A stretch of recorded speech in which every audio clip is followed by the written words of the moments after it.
Hello aspirants, किरण भारद्वाज को आपको प्यार भरा नमस्कार। आज इंग्लिश ग्रामर के लेक्चर नंबर 7 में आपका स्वागत है। इस सीरीज को आगे बढ़ाते हुए इंग्लिश सीरीज की क्लास 7th है।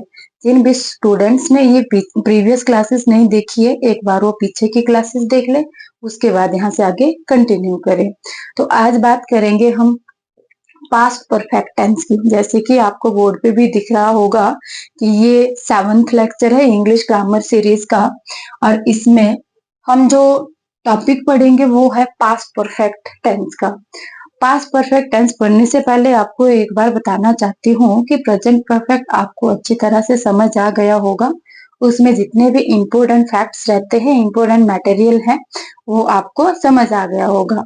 एक आधे स्टूडेंट ने थोड़ा कमेंट किया था तो उसका रिप्लाई भी मैंने दे दिया था। जिनको जो भी इश्यू रहता है एक बार वो कमेंट बॉक्स में जरूर बताया करें, ठीक है। बाकी क्लासेस को कंटिन्यू करते चले। जैसे कि आपको पता है कि एचपी पुलिस की जो नोटिफिकेशन आपकी आउट हुई है, उसमें भी आपका सबसे पहले वाला जो इंग्लिश ग्रामर अगर आप देखें तो उसमें पहला ही चैप्टर आपका टेंस का है। और ये मत सोचना कि जैसे पहले वाला एग्जाम जो कंडक्ट करवाया जाता था वो एचपी पुलिस विभाग खुद करवाता था। इस बार एचपी पीएससी को दिया गया है, तो मेरे आइडिया से इतना ज्यादा इजी भी नहीं होगा कि खाली आपसे टेंस पूछा जाए कि ये कौन सा टेंस है। टेंस के अंदर जो भी हमारे मेन रूल्स है, जैसे मैं डीप करवा रही हूँ, तो मेरा आइडिया है कि कहीं ना कहीं आपको इसमें से क्वेश्चन देखने को पक्का मिलेगा। तो इस सीरीज को कंटिन्यू करते हुए शुरू करते हैं हम आज का लेक्चर। प्रेजेंट परफेक्ट में नेगेटिव सिंपल सारा मैंने बता दिया था। आज पास्ट परफेक्ट की बात करेंगे। तो सबसे पहले आपको ये पता होना चाहिए कि जो पास्ट परफेक्ट टेंस है वो यूज कहाँ होता है। तो आपको ध्यान रखना है कि जो पास्ट परफेक्ट है इसको हम पास्ट ऑफ द पास्ट भी कहते हैं। क्या बोला जाता है इसको? Past of the past. क्या पास्ट ऑफ द पास्ट भी होता है? जी हाँ, होता है। कैसे, किस तरह से? सबसे पहले तो इतना ही डिफाइन करते हैं कि पास्ट परफेक्ट टेंस की अगर बात करेंगे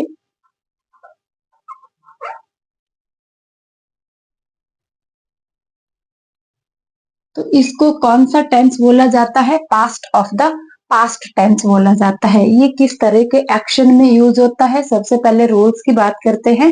जो नॉर्मल रूल्स रहते हैं, जैसे स्कूल में कोई बच्चे पढ़ रहे हैं तो उनके लिए भी ये क्लासेस इंपॉर्टेंट है, क्योंकि ग्रामर का सेक्शन तो आपके पास स्कूल में भी रहना है, कॉलेज में भी रहना है, +1 सेकेंडरी लेवल में भी रहना है, हाई स्कूल में भी रहना है।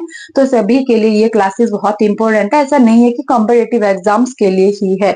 अगर जो बच्चे अभी पढ़ रहे हैं, जैसे 6th 7th वगैरह 8th या फिर 9th 12th में जो बच्चे पढ़ रहे हैं, उनके लिए इंपॉर्टेंट सेक्शन है। क्योंकि अगर +2 तक बच्चा इतना ग्रामर कवर कर लेता है जितना मैं यहाँ पे करवा रही हूँ, तो आगे आने वाले कॉम्पिटेटिव एग्जाम्स में वो इंग्लिश में एक बहुत बड़ी पकड़ बना सकता है। और आगे अपने जो नेक्स्ट सब्जेक्ट रहते हैं, हिंदी हो गया, जीके हो गया, मैथमेटिक्स, रीजनिंग वगैरह, इन पे पकड़ बना सकते हैं जब आपका इंग्लिश ग्रामर ऑलरेडी स्ट्रांग होगा। तो ये क्लासेस सभी के लिए इंपॉर्टेंट है। पास्ट ऑफ द पास्ट जो सेंटेंस होता है उसको हम क्या बोलते हैं? Past perfect. इसे हम पास्ट परफेक्ट टेंस कहते हैं। पास्ट में तो आपने पढ़ा था पास्ट। पास्ट में आपके पास सब्जेक्ट प्लस वर्ब की सेकंड फॉर्म थी। और इसके रूल की अगर हम बात करें, पास्ट परफेक्ट का जो रूल है, इसमें आपके पास सब्जेक्ट होगा हैड, प्लस जो मेन वर्ब होती है उसकी थर्ड फॉर्म, और लास्ट में आपके पास ऑब्जेक्ट या अदर वर्ड्स आ जाते हैं, ठीक है। पहले तो मैं आपको इसका बेसिक बताती हूँ कि इसके जो एग्जाम्पल्स बनते हैं, अगर सेंटेंस को भी चेंज करने के लिए आ ही जाए तो उस तरीके से बताती हूँ। जैसे हम बोलेंगे कि they have done their work, ये वाला। हम बोलेंगे शी हैव नहीं बेटा करना, had, she had written a letter to her friend। Third example की बात करेंगे, हम लिखेंगे I had finished my work, या आप लिख सकते हैं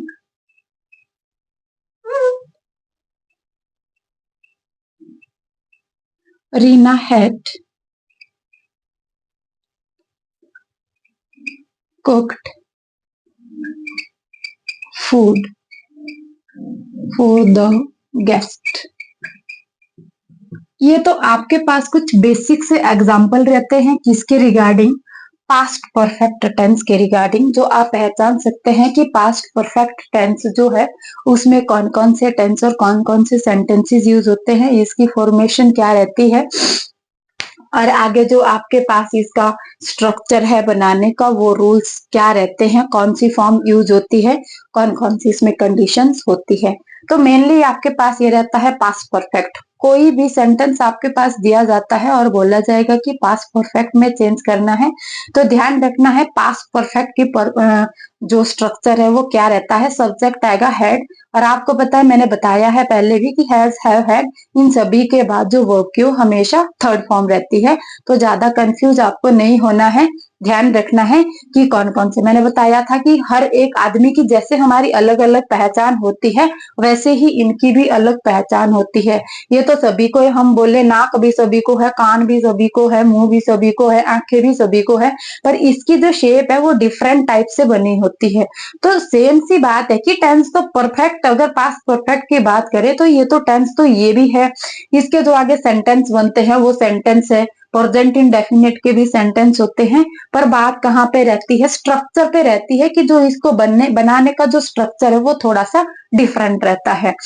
जो एक टेंस के बनाने का स्ट्रक्चर रहता है वो दूसरे का रहेगा ही नहीं। और ये भी मैंने बताया, वही बात आ जाती है, नाक कान सभी को है, सब्जेक्ट ऑब्जेक्ट सभी के हैं, पर वर्ब की जो फॉर्म है वो आगे पीछे चेंज होती रहती है। कहीं पे सिंगुलर आ रही, कहीं पे प्लूरल आ रही, कहीं पे सेकंड है, कहीं पे आईएनजी वाली है, कहीं पे थर्ड फॉर्म लगी है। तो ये इनके डिफरेंट डिफरेंट स्ट्रक्चर रहता है जो आपको याद रखना जरूरी है, ठीक है। तो ये तो आपके पास बेसिक सी फॉर्मेशन रहती है, बेसिक सा स्ट्रक्चर रहता है पास्ट परफेक्ट का। आगे हम बात करें कि यहाँ से आगे जो कॉम्पिटिटिव एग्जाम के पॉइंट ऑफ व्यू से कभी ये कॉलेज के एग्जाम में भी पूछा जाता है, ग्रामर सेक्शन जो रहता है आपका उसमें भी पूछा जाता है, तो वो आपका यहाँ से आगे से आएगा। अब इस टेंस की हम बात करें तो मैं आपको बता रही हूँ कि ये पास्ट ऑफ द पास्ट रहता है। पास्ट ऑफ द पास्ट कैसे रहता है देखो, अब यहाँ पे फिर से हम एक टाइमलाइन बना देते हैं, टाइमलाइन। और इस टाइमलाइन, ये टाइमलाइन मान लीजिए मेरे अपने ऑफिस की है, ठीक है। अब ऑफिस का जो टाइम है, देखो ऑफिस के टाइम में मैं फ्री होती हूँ 5 PM, क्लियर। और घर पहुंचने का जो मेरा टाइम है वो रहता है 7 PM, क्लियर। और अभी की अगर मैं बात करूं तो अप्रोक्सली हमारे पास टाइम होगा 10 PM के इर्द गिर्द, समझ में आया, ठीक है। अब 5 PM की मैं बात करती हूं तो यहां पे मैं लिखती हूं कि I left my office, number 1। Number 2 पे मैं लिखती हूँ जो यहाँ पे काम होना है, आई reached at my home। और नाउ की मैं बात करूं ना, नाउ की, अभी मैं क्या कर रही हूं, आई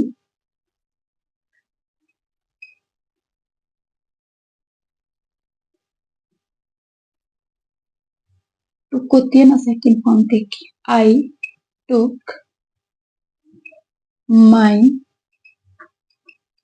क्लास।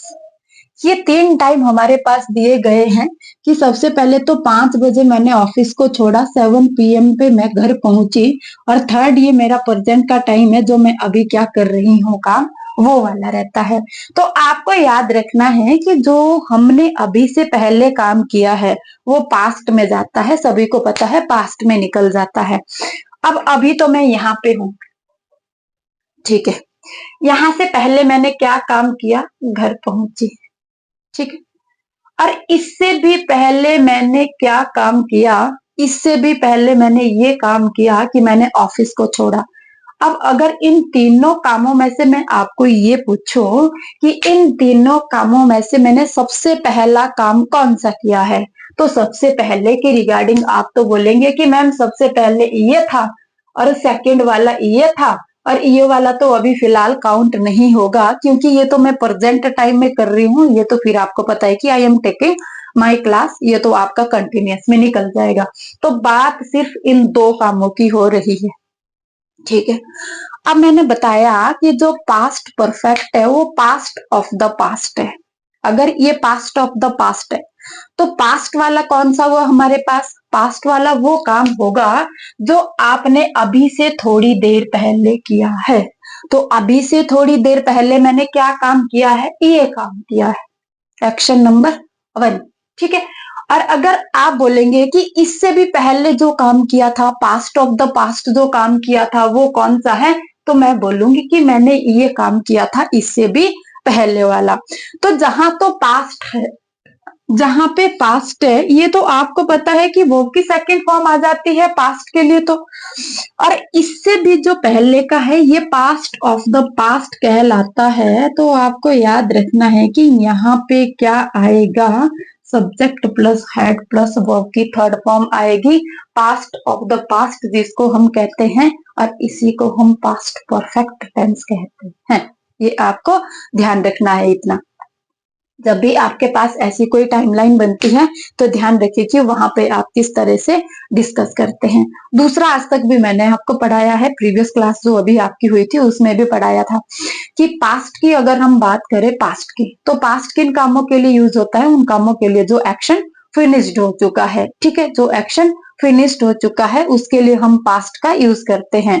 तो फिनिश्ड की अगर हम बात करेंगे तो ये भी फिनिश्ड है, ये भी फिनिश्ड है, दोनों के दोनों फिनिश्ड है, ठीक है, दोनों के दोनों फिनिश्ड है। बट दोनों के केस में हम पास्ट इंडेफिनिट टेंस का यूज नहीं कर सकते हैं। यहाँ पे एक पास्ट है और दूसरा पास्ट ऑफ द पास्ट है। तो जो तो पास्ट है उसके लिए तो आप वर्ब की सेकंड फॉर्म का यूज करेंगे, सब्जेक्ट प्लस वर्ब की सेकंड फॉर्म का यूज करेंगे। जो पास्ट ऑफ द पास्ट है, जो आपका फर्स्ट वर्क है, उसके लिए क्या करेंगे, उसके लिए आप हैड प्लस वर्ब की थर्ड फॉर्म का यूज करेंगे। Past of the past past perfect tense कहलाता है। मे भी आपको ये समझ आया होगा जहां तक आइडिया है। मैं आपको एक एग्जांपल देती हूँ इसके रिगार्डिंग। जैसे मान लीजिए आप पढ़ते हो ना, वो पास्ट परफेक्ट में पढ़ते हैं, जैसे मान लीजिए मैं एग्जांपल देती हूँ, the bell had rung before I reached at the school. At the करो कि इन द करो यार, स्कूल एक प्रेमिसेस होता है, in the in the school. अब आपको यहाँ पे देखना है कि आपके पास दो कंडीशन बन रही है, एक पास्ट की है, एक पास्ट ऑफ द पास्ट की है। आपने ये नहीं देखना कि कौन सी कंडीशन पास्ट की कि कौन सी पास्ट ऑफ द पास्ट है, फिर आप कंफ्यूज हो जाएंगे। आपको सिर्फ इतना देखना है कि इसमें जो काम पहले हुआ है, जो काम नंबर 1 पे हुआ है और काम नंबर 2 पे हुआ है, तो जो सबसे पहले वाला काम है उसके लिए पास्ट परफेक्ट आना है, और जो उसके बाद काम हुआ है उसके लिए पास्ट इंडेफिनिट टेंस आना है। तो इसको वेरीफाई करते हैं कि पहले वाले में कहाँ पे आपका क्या आएगा और कहाँ पे आपका क्या आएगा, वो करते हैं। अब यहाँ पे देखेंगे, द बेल हैड रंग before I wrist in the school. होता क्या है कि घंटी बज गई। कब बज गई, मेरे स्कूल पहुंचने से पहले। कहने का मतलब है कि जो तो मैं स्कूल है वो तो बाद में पहुंची, और जो घंटी है वो पहले बज चुकी थी। तो पहले कौन सा काम हुआ, तो पहले तो घंटी बजने का काम हुआ, और दूसरा काम सा कौन सा काम हुआ, दूसरा ये काम हुआ कि मैं भी स्कूल में पहुंच गई। पर जब तक मैं स्कूल में पहुंची तब तक घंटी तो बज चुकी थी। अगर घंटी बज चुकी थी तब तक, तो पहले काम कौन सा हुआ, घंटी बजने का, और उसके बाद आप स्कूल पहुंचते हैं तो वो वाला आपका दूसरा काम रहता है। तो यहाँ से आपको ध्यान रखना है कि अगर घंटी पहले बज चुकी थी तो पहले वाले में आपके पास subject plus had plus verb की थर्ड फॉर्म होनी चाहिए। अगर है तो करेक्ट है, अगर नहीं है तो इनकरेक्ट है। ठीक है, अब आपको देखना है जो दूसरे वाला टेंस है, सेंटेंस है ये आपके पास, इसमें क्या होना चाहिए। ये दूसरे नंबर का काम हुआ है ना, तो ये तो पास्ट में है। पास्ट में है तो सब्जेक्ट प्लस वर्ब की सेकंड फॉर्म होनी चाहिए, और उसके बाद का जो आपका सेंटेंस है वो फिर सही हो जाता है। तो यहाँ पे देखेंगे पहले ये काम हुआ है, अगर पहले ये काम हुआ है तो द बेल हैड रंग हमने लगा दिया है। बिफोर आई रीच्ड, यहाँ पे आई है वर्ब की सेकंड फॉर्म है। इन द स्कूल, ये तो ऑब्जेक्ट या अदर वर्ड्स में काउंट होता है, आपको ध्यान रखना है। इस तरह से आपके पास एग्जाम्पल आते हैं। ठीक है, तो एक बार अगर आप इसका स्क्रीनशॉट लेना चाहते हैं तो स्क्रीनशॉट लीजिए, अदरवाइज आगे भी हमें थोड़े से एग्जाम्पल को डिफाइन करना है।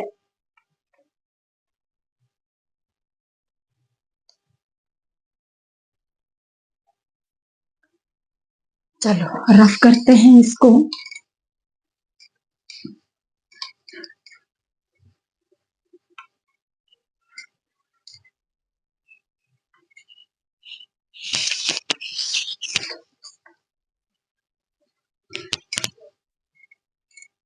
ठीक है, अब आपने ध्यान रखना है, वैसे पूछा तो नहीं जाएगा कि क्या बोला जाता है, पर फिर भी आपको थोड़ा बहुत पता होना चाहिए।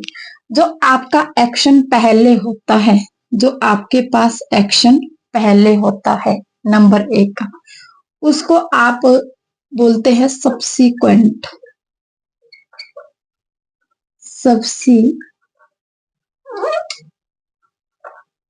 Subsequent action.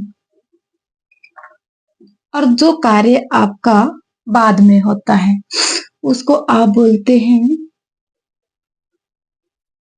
Previous action. Previous action. Subsequent action past of the past, और प्रीवियस एक्शन ये पास्ट। सब्सिक्वेंट एक्शन जो होता है इसमें आपके पास subject plus had plus verb की थर्ड फॉर्म और ऑब्जेक्ट होता है, और जो प्रीवियस एक्शन होता है इसमें सब्जेक्ट प्लस वर्ब की second form and then object होता है। जैसे मैंने अभी भी आपको दिया था टाइमलाइन जो बनाई थी, उसमें एक प्रीवियस एक्शन था, दूसरा आपका सब्सिक्वेंट एक्शन था। आपको ध्यान रखना है कौन सा प्रीवियस एक्शन था, कौन सा सब्सिक्वेंट एक्शन था। ठीक है, अब यहाँ पे मैं कुछ एक एग्जाम्पल लेना चाहूंगी, और उन एग्जाम्पल में सबसे पहले आप डिफाइन खुद करना कि पहले कार्य कौन सा हुआ है और बाद में कार्य कौन सा हुआ है। ठीक है, तो इनको थोड़ा सा डिफाइन करके कि किधर आपका हेड आना है और कहाँ पे खाली वर्ब की सेकंड फॉर्म वाला आना है। ठीक है, अब यहाँ पे लेते हैं example. She arrived at home before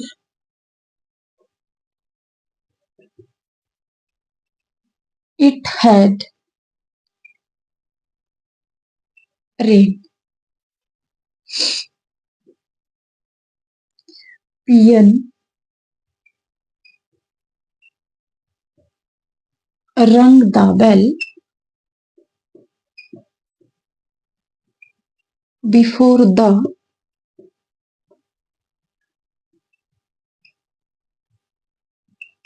principal came to the school. Third example, train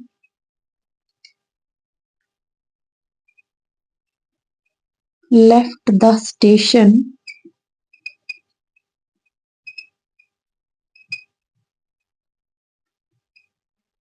before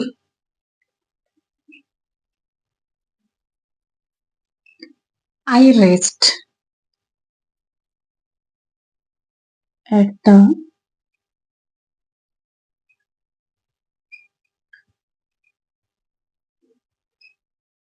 railway station. एक बार आप देख लें इसको, क्लास को पॉज कर देना है और उसके बाद आंसर लगाने हैं। देखते हैं आपके कितने आंसर सही हुए, कितने आंसर गलत हुए। अब मैं इनको थोड़ा सा डिफाइन करती हूँ। ठीक है, अब आपको ध्यान रखना है यहाँ पे सिर्फ इतना ही देखना है कि पहले कौन सा काम हुआ है और बाद में कौन सा काम हुआ है, सिर्फ इतना काम है आपके पास। देखो सबसे पहले है she arrived at home before it had rain. क्या बोल रहे हैं कि she arrived at home before it had rain. ये जो रेन है ये बाद में हुई, अगर ये बाद में हुई तो सेकंड एक्शन है। शी अराइव्ड एट होम मतलब वो घर पहुंच गई थी, अगर घर पहुंच गई थी बिना भीगे ही तो बारिश बाद में हुई है। तो पहला काम इसमें कौन सा हुआ है, ये वाला हुआ है, और दूसरा काम इसमें कौन सा हुआ है, बारिश के आने का। अब आपको ध्यान रखना है कि जो पहला काम हुआ है, पहला काम कौन से टेंस में लिखा जाता है, तो पहला काम हम पास्ट परफेक्ट में लिखते हैं, क्योंकि पास्ट वाला तो ये सेकंड वाला काम होना है। अभी प्रेजेंट वो बात कर रही है कि मैं बारिश होने से पहले ही घर पहुंच चुकी थी, तो ये जो आपके पास अभी प्रेजेंट की बात कर रही हो तो थर्ड टास्क में चला गया। उसके पहले क्या काम हुआ, तो उसके पहले वाला काम आपके पास हुआ था कि वो बारिश हुई। जैसे मान लीजिए कि मैं आती हूँ ऑफिस से, यहाँ से मैं चली और मैं अपने स्टेशन पे पहुंच गई, स्टेशन पे पहुंच गई, एक बैठ गई और उसके बाद आपकी बारिश हो जाती है। तो जो तो बारिश होने वाला केस है वो तो अभी अभी का है, ठीक है।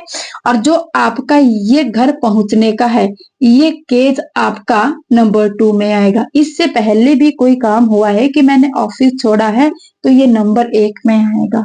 नंबर 1 वाला एक्शन आपको पता है कि हेड प्लस बी थर्ड में लिखा जाता है, और नंबर 2 में जो एक्शन हुआ है इसको आप खाली वर्ब की सेकंड फॉर्म ऑब्जेक्ट और यहाँ पे सब्जेक्ट लिख सकते हैं, इसमें लिखते हैं। तो आपको ध्यान रखना है जो आगे आपके पास सेंटेंस दिया गया है क्या ये सही है कि गलत है, आगे इसको डिफाइन करते हैं।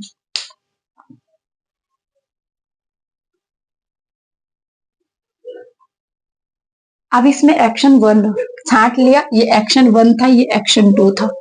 जो एक्शन 1 है वो किस में जाना था, परफेक्ट में जाना था, कौन से पास्ट परफेक्ट में। तो क्या आना था यहाँ पे शी के बाद आपके पास हैड आएगा।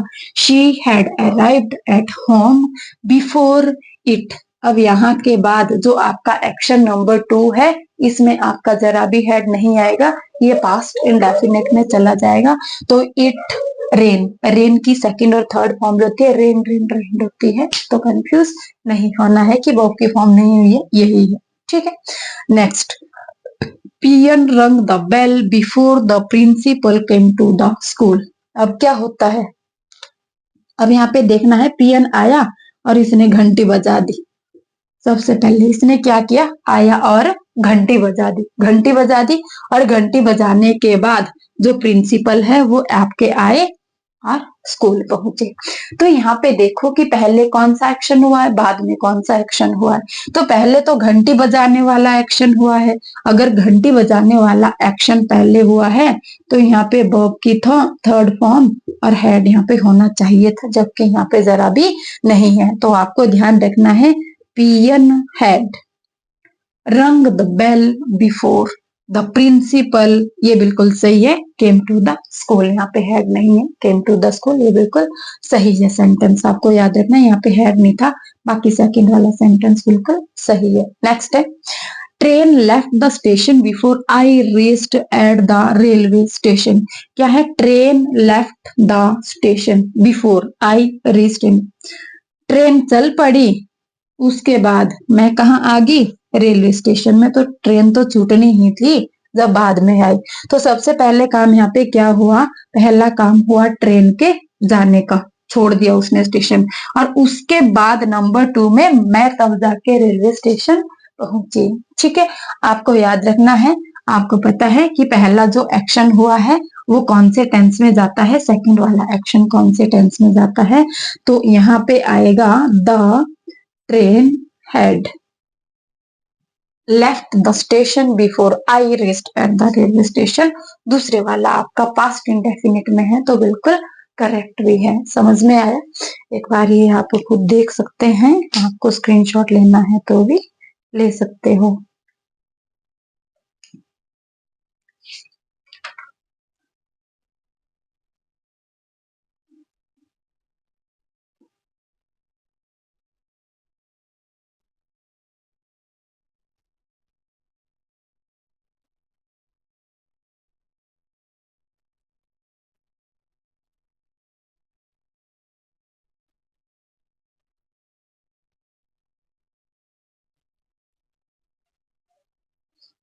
आपने इसको देख लिया होगा और अब आगे कंटिन्यू करते हुए क्लास को आपको थोड़ा सा एक और चीज बताती हूँ इसमें। देखो, पास्ट परफेक्ट की अगर हम बात करते हैं तो इसमें दो चीजें रहती है, एक बिफोर और एक आफ्टर। इन दोनों का पंगा खत्म करने के लिए आपको एक चीज बताती हूँ। दो चीजें आती है इसमें, एक तो बिफोर है, एक आपके पास आफ्टर रहता है। सेंटेंस के यहाँ पे भी टू पार्ट्स होते हैं। आपको याद रखना है कि जिस सेंटेंस के पहले बिफोर यूज हो रहा हो, क्या है कि जिस सेंटेंस, दो सेंटेंस ना अभी तक भी हम पढ़ रहे थे, the train had left before I rest, समझ में आया? आपको ध्यान रखना है कि जिस सेंटेंस के पहले बिफोर आ रहा है, पहले, ठीक है, ऐसे नहीं कि एक सेंटेंस है इधर बिफोर आ रहा है वो तो फिर बाद में आ जाता है। जिस सेंटेंस के पहले, जैसे मान लीजिए अगर यहाँ पे बिफोर है और यहाँ से सेंटेंस शुरू है तो इसके पहले आ रहा है, जिस सेंटेंस के पहले बिफोर का यूज होगा वहां पे आपके पास सब्जेक्ट प्लस वर्ब की सेकंड फॉर्म, कहने का मतलब है कि पास्ट इंडेफिनिट टेंस रहने वाला है, ठीक है। और आफ्टर की अगर हम बात करते हैं तो जिस सेंटेंस के पहले आफ्टर रहता है उस सेंटेंस के बाद सब्जेक्ट प्लस हेड वर्ब की थर्ड फॉर्म रहती है। ये है बिल्कुल इजी सा वे अगर आपके पास बिफोर और आफ्टर दिया गया है तो। हाँ, अगर तो कंडीशन कुछ और है, जैसे मैंने आपको सिखाया है past of the past denote करना हो तो वहां पे तो कंफ्यूज नहीं होनी चाहिए, पहला एक्शन कौन सा हुआ है, बाद में एक्शन कौन सा हुआ है, इसकी रिगार्डिंग तो आपको कोई प्रॉब्लम नहीं होनी चाहिए। बट अगर आपके पास आफ्टर और बिफोर का एक्शन रहता है तो ध्यान रखना कि आफ्टर और आफ्टर के बाद वाला सेंटेंस किसमें लिखा जाता है, कौन सा है ये पास्ट परफेक्ट है। और ये किस में लिखा जाता है, आपको पता है, ये पास्ट इंडेफिनिट टेंस है। तो आपको ध्यान रखना है, कंफ्यूज नहीं होना है, ठीक है। जैसे मैं यहाँ पे एग्जांपल डालती हूँ, I reached at the college after the exam started. Second example आपके पास है, police had reached, police had reached before the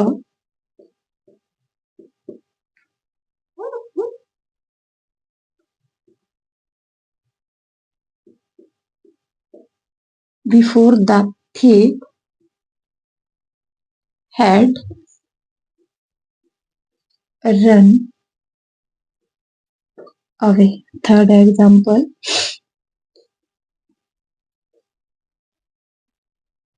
doctor had reached before the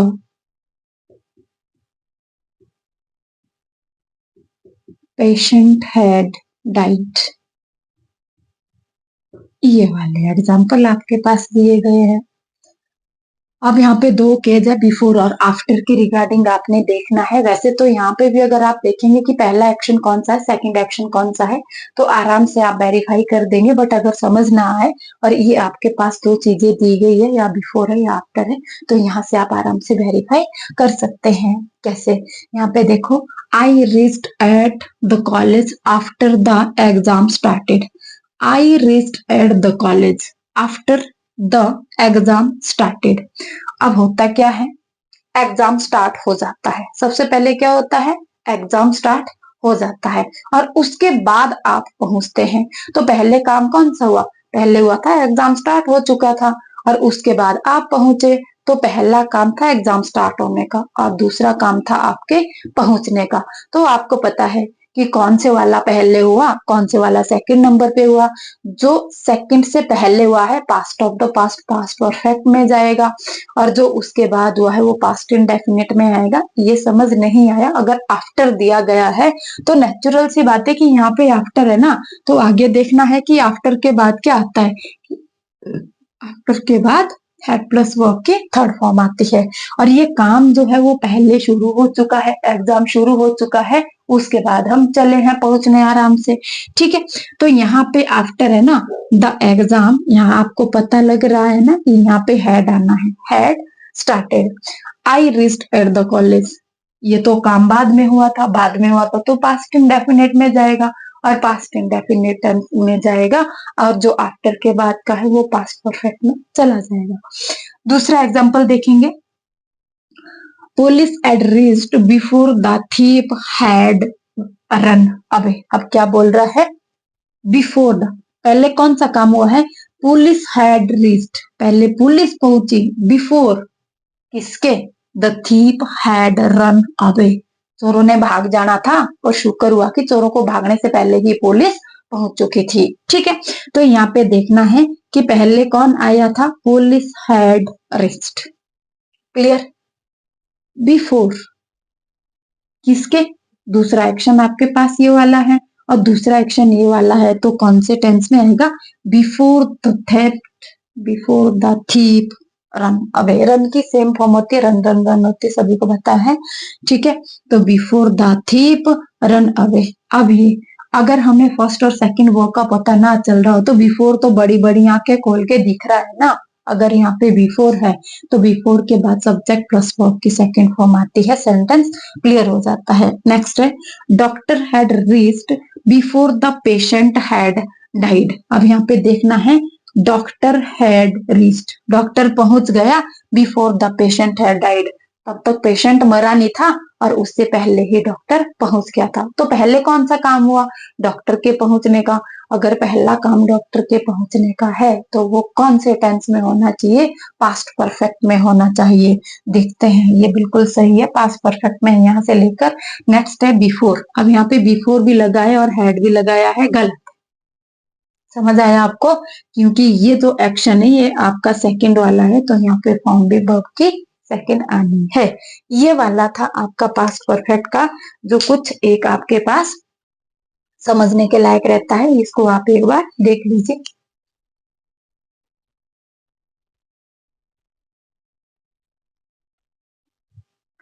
अब मैं आपको इसी के रिगार्डिंग एक और पॉइंट बताती हूँ, मोस्ट एंड मोस्ट इम्पोर्टेंट रहता है वो भी, मोस्ट एंड मोस्ट इम्पोर्टेंट, आपको ये वाला भी याद रखना है।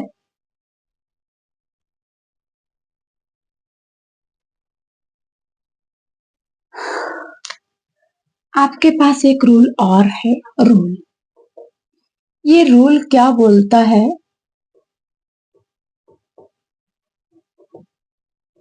एक टर्म है आपके पास बाय द टाइम, ये वाली टर्म यहाँ पे यूज होगी, बाय द टाइम।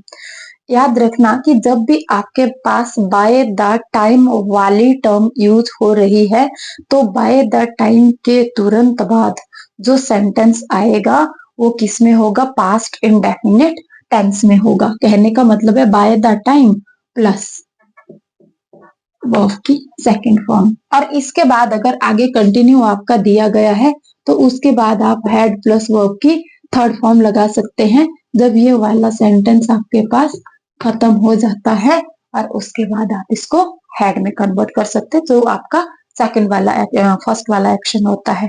तो आपको ये वाला रूल भी याद रखना है कि जब आपके पास बाय द टाइम वाला एग्जाम्पल आ जाता है तो बाय द टाइम के साथ वर्ब की सेकंड फॉर्म आती है।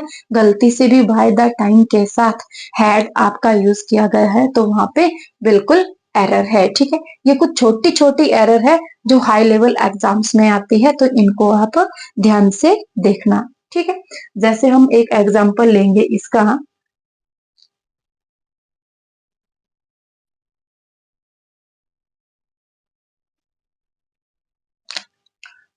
जैसे एक एग्जाम्पल लिखा है, A P J Abdul Kalam RECE received लिखना है, RECEIVED received the Bharat Ratna, APJ Abdul Kalam received the Bharat Ratna, he, यहाँ पे कॉमा है, ही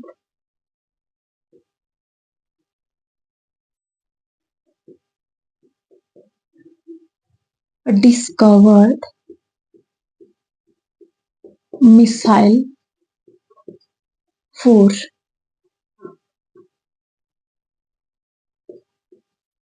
इंडिया। इसमें कहने का मतलब है कि APJ अब्दुल कलाम ने, जो APJ अब्दुल कलाम ने है वो भारत रत्न जीता था, पर भारत रत्न को जीतने से पहले उन्होंने भारत के लिए एक मिसाइल की खोज भी की थी। तो आप देख लो कि कौन सा सेंटेंस आपके पास फर्स्ट प्रायोरिटी में जाता है, कौन सा सेकंड में, पास्ट ऑफ द पास्ट कौन सा है, और उसके बाद आपका जो सेकंड एक्शन है वो कौन सा है। ठीक है, ये आपको यहाँ पे ध्यान रखना है। देखो सबसे पहले हम बात करेंगे कि यहाँ पे, सॉरी बाय द टाइम लिखा ही नहीं, यहाँ पे आएगा बेटा सबसे पहले बाय द टाइम। ये by the time APJ Abdul Kalam received the Bharat Ratna comma he discovered missile for India, कि बाय द टाइम जब APJ अब्दुल कलाम को भारत रत्न दिया गया था उससे पहले उन्होंने भारत के लिए मिसाइल की खोज की थी। ठीक है, तो बाय द टाइम का आपको पता है इसके साथ क्या लगेगा, वर्ब की सेकंड फॉर्म लगेगी। और वही मैं बोल रही हूँ कि अगर आप पास्ट ऑफ द पास्ट समझ गए हैं, फर्स्ट एक्शन जो आपका रहेगा पास्ट ऑफ द पास्ट, कि पास्ट का एक्शन कौन सा है और पास्ट ऑफ द पास्ट जो परफेक्ट में जाना है वो वाला एक्शन कौन सा है, अगर आप इतना समझ लेंगे तो फिर बाय द टाइम आ जाए चाहे जो मर्जी आ जाए, फिर आप आराम से इसको क्वालिफाई कर सकते हैं, आराम से इसकी एरर को निकाल सकते हैं। ठीक, आपको ये वाला याद रखना है। नेक्स्ट मैं आपको बताती हूँ, जैसे second example, by the time she had studied in PU Punjab university, she had studied in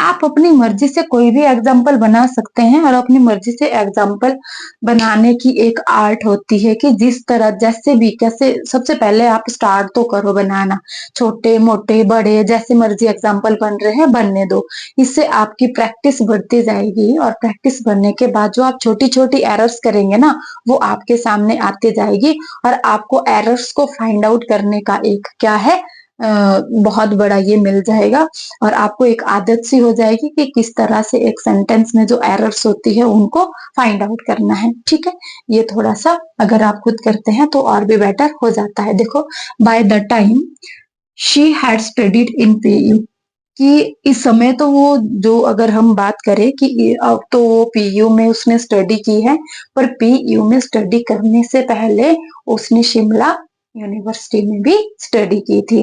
तो ये बाय द टाइम वाला जो सेंटेंस है ये आपके पास यहाँ तक, और आगे का ये है। अब ये वाला सेंटेंस मैं चाहती हूँ कि आप खुद व खुद इसको करेक्ट करें, अगर कहीं पे एरर है तो इसको करेक्ट करें, और अगर कहीं भी एरर नहीं है तो आप इसको करेक्ट साबित कर दे। इतना ही लिखना कमेंट बॉक्स में कि ये बिल्कुल करेक्ट था सेंटेंस। ठीक है, आपको याद रखना है इतना सा। ये था आपके पास पास्ट परफेक्ट टेंस के बाद। अब पास्ट परफेक्ट में भी वही नेगेटिव की बात करूं, सिंपल तो आपने देख लिया, सबसे स्टार्टिंग में सिंपल सेंटेंस को मैंने क्लियर किया था, उसका स्ट्रक्चर बताया था। नेगेटिव के स्ट्रक्चर की बात करें, इंटरोगेटिव और नेगेटिव इंटरोगेटिव की, तो मैं आपको एक बार बता देती हूँ। ठीक है, ये वाला आपने लिखा होगा, जो पास्ट परफेक्ट के नेगेटिव बनते हैं बिल्कुल इजी है, subject plus had plus not लगेगा। इसके बाद भी आपकी वर्ब की थर्ड फॉर्म आनी है और ऑब्जेक्ट रहना है। इंटेरोगेटिव की बात हम करते हैं तो आपके पास हेल्पिंग वर्ब तो एक ही है प्लस सब्जेक्ट आएगा, वर्ब की थर्ड फॉर्म और आगे आपके पास सब्जेक्ट के बाद साइन ऑफ इंटेरोगेशन रहना है। और अगर हम नेगेटिव इंटेरोगेटिव की इकट्ठी बात करते हैं तो यहाँ पे भी आपको पता है कि हेड आएगा प्लस सब्जेक्ट और सब्जेक्ट के बाद नॉट लगाने के बाद वर्ब की थर्ड फॉर्म और उसके बाद object and last then sign of interrogation रहता है। ये है आपके पास, आप स्क्रीनशॉट लेना चाहते हैं तो वो भी ले सकते हो।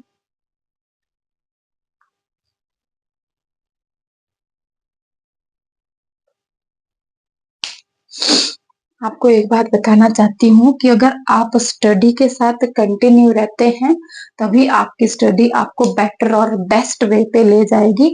और अगर आप ऐसे आपने ऐसे किया कि आज स्टडी की 4 दिन आपने पढ़ा ही नहीं तो बेटा सफल होने में थोड़ा सा टफ हो जाता है, एज आगे निकलती जाती है। आपको पता है कि वैसे तो हिमाचल में फॉर्म निकलने भी बहुत ही टफ से हो रहे हैं कि कोई भी अभी रिक्रूटमेंट नहीं निकल रही है। कमीशन वाले कितना वेट कर रहे हैं, टीजीटी हो गया, जेबीटी कमीशन वाले और बहुत ज्यादा परेशान हो गए। स्टडी करते करते 6-6 7-7 साल बेचारे लाइब्रेरी में बैठ रहे हैं, घर में स्टडी कर रहे हैं, ऑनलाइन क्लासेस ले रहे हैं, या फिर आप कहीं भी बात करो स्टडी में कहीं ना कहीं टच है। पर इस तरह से क्या होता है, एक फ्रस्ट्रेशन सी बन जाती है कि स्टडी करनी है, किस लिए करनी है, कोई भी इंटरव्यू नहीं निकल रहे हैं। पर मैं आपको बताना चाहती हूँ कि शायद अब कमीशन की पोस्ट भी आउट होने वाली है, तो अपनी स्टडी को जरा भी विराम ना दे, आप कंटिन्यू रखें। और स्टडी को कंटिन्यू रखने का सबसे बेटर वे होता है कंसिस्टेंसी। जिस इंसान के अंदर कंसिस्टेंसी है, पेशेंस है, वो सफल हो जाएगा, पक्का होगा, जरूर होगा। ठीक है, थोड़ी देरी ही सही, बट वो हमेशा सक्सेस इंसान होता है, सक्सेसफुल इंसान होता है। अगर आप ये करते हैं कि आज आपने स्टडी की और 5 दिन आपने कुछ भी नहीं पढ़ा, तो जो आपने किया था वो भी आपके ना के बराबर है, वो भी तब तक जीरो हो जाता है। स्टडी को एक नया आयाम देने के लिए आपको बताना चाहूंगी कि आप अपनी स्टडी पे कंसिस्टेंसी बनाए रखें, निरंतरता बनाए रखें, यही आपको आगे लेके जाएगी। सफलता की राह पे चलना इतना आसान तो नहीं है, तब तो हर एक बंदा चल पड़ता और सक्सेस भी हो जाता। पर ये मैं आपको बता रही हूँ कि जिसके अंदर पेशेंस है वो इस रास्ते पे जरूर चले और आगे जो रास्ते हैं कंसिस्टेंसी वगैरह इनको फॉलो जरूर करें। मिलता जरूर है, फल जरूर मिलता है लाइफ में, कहीं ना कहीं आप जल्दी ही सक्सेस हो जाए, मेरी आपसे यही शुभकामनाएं हैं, यही विशेष है आपके लिए कि आप जल्दी से जल्दी लाइफ में सफल हो जाए, जल्दी से जल्दी रिक्रूटमेंट आ जाए, टीजीटी की, जेबीटी कमीशन वगैरह, एलटी की, कौन कौन से कमीशन पड़े हुए हैं इन सभी की रिक्रूटमेंट आ जाए। और जो बाकी स्टूडेंट है, जैसे आपकी एचपी पुलिस की अभी निकली है तो इसमें आप फिजिकल की तैयारी भी कर रहे होंगे और साथ में आप रिटर्न का भी कंटिन्यू रखें। एचपीपीएससी के पास आपका एग्जाम इस बार गया है तो इतना इजी भी नहीं होने वाला है। मैं इतना बताना चाहती हूँ कि किसी भी सब्जेक्ट के रिगार्डिंग जो सिलेबस रहता है, इस पे नहीं जाना है कि मैं ये नहीं पढ़ूंगी, ये सिलेबस में नहीं था। आपको बात बताना चाहती हूँ कि जब मेरा एलाइड मेंस का हुआ था तो पैटर्न जो था वो पहले तो ओल्ड ही रखा गया था, सिलेबस में ओल्ड दिखाया गया था कि यही रखा जाएगा। जब एग्जाम देने गए थे हम, तो जो जीके वाला सेक्शन है वो टोटली चेंज था, पूरा का पूरा चेंज था। तो मैं तो तब से जरा भी ट्रस्ट नहीं करती हूँ कि जो एग्जाम पैटर्न है वो सिलेबस के अकॉर्डिंग ही रहता है। ऐसा कुछ भी नहीं है, आपको सब कुछ पढ़ के जाना पड़ता है। तो आप शुरू करें बिल्कुल बेसिक से, और जो भी चीज आप शुरू कर रहे हैं चाहे क्यों ना वो छोटी सी छोटी है, जिस चीज को भी आप शुरू करते हैं उसकी जड़ से जाओ और बिल्कुल टॉप तक जाओ, यही एक बेस्ट वे है सफल होने का। बाकी जब आपको लगता है कि एग्जाम नियर बाय है तो सबसे बेस्ट वे है सक्सेस का कि जितना भी आपने आज तक पढ़ा है, हैंडमेड नोट्स बनाने के लिए जरूर बोलूंगी। इतने नहीं है कि बहुत सुंदर सुंदर बनाने, बस आपको खुद समझ आने चाहिए, इस लायक बनाने हैं कि ऐसा ना हो कि आपको खुद भी समझ ना आए तो वो नोट्स तो फिर किस काम के। बट आप नोट्स बनाते जाइए और जब आपको लगता है कि एग्जाम के लिए आपके अप्रोक्सीमेट 2 या 3 महीने बचे हैं, तो आप कंटिन्यू फिर जो नई थिंग्स है उनको पढ़ना छोड़ दो। थोड़ा करंट के रिगार्डिंग रहना है, करंट अफेयर्स वगैरह। मुझे टाइम नहीं मिलता, अदरवाइज में करंट अफेयर्स का जैसे मंथली आता है तो 3 एक लेक्चर बनते हैं उसके हार्डली। जो डेली आपकी करंट अफेयर्स है, क्या है उसमें उसमें सारा का सारा रॉ मटेरियल रहता है। 1 महीने की जो करंट अफेयर है हार्डली वो 3 लेक्चर में कंप्लीट हो जाती है। पर मुझे क्लासेस देने के लिए भी टाइम नहीं मिलता। अभी भी अप्रोक्सीमेटली 11 बजने का समय जहां तक है वो होगा आपको। पर इतना बताना चाहूंगी कि रिवीजन जितना कर सकते हो ना बेटा, जितना मर्जी रिवीजन कर सकते हैं, जो रिजल्ट है वो आपका रिवीजन बेस्ड होता है। जितना आपने रिवीजन किया है उस बेस पे आपका रिजल्ट भी पॉजिटिव रहता है। जो आज तक आपने पढ़ा है उसको एक रिवीजन जरूर देना है। जितनी बार रिवाइज कर सको, जितनी बार रिवाइज कर सको उतनी बार करो। क्योंकि थिंग्स ये होती है कि पढ़ी तो है, पढ़ा तो है, कौन सा होगा इसका आंसर, ये भी पढ़ा है, ये भी पढ़ा है, ये भी पढ़ा है। खासकर इन चीजों में कंफ्यूज हो जाते हैं। और जो आपके पास क्वेश्चन पेपर जो रहता है उसमें जो आपके आंसर है, 2 तो आप आराम से इलिमिनेट कर देते हैं। 2 ऑप्शन में इस तरह से फंस जाते हैं ना कि पूछो मत। इस बार भी एलाइड जो आया था वो थोड़ा मॉडरेट लेवल का कह सकते हैं, इजी भी नहीं था, टफ भी नहीं था, मॉडरेट लेवल का था। पर 2 जो ऑप्शन थे उसमें वो इतने क्लोज थे ना, एक में से दूसरे को बाहर करना बड़ा टफ सा लग रहा था। तो आपको ध्यान रखना है कि आप अपनी स्टडी को नया आयाम दे, कंसिस्टेंसी रखें, रोज आप पढ़ें। अगर 3 घंटे आप रोज पढ़ते हैं तो उस 3 घंटे से 4 घंटे की और बढ़ना है। आपको कम जरा भी नहीं होना है। कभी भी कोई कॉम्प्रोमाइज नहीं करना है स्टडी के साथ। बाकी सब कुछ आपको मिलते रहेंगे, सारे फंक्शन भी आते रहेंगे। बस ये है कि जो स्टडी करने का एक टाइम है वो आपको बार बार जरा भी नहीं मिलेगा। तो टाइम वेस्ट आप ना करें प्लीज, और स्टडी को आप कंटिन्यू रखें। इन शब्दों के साथ okay, bye bye, good night, take care all.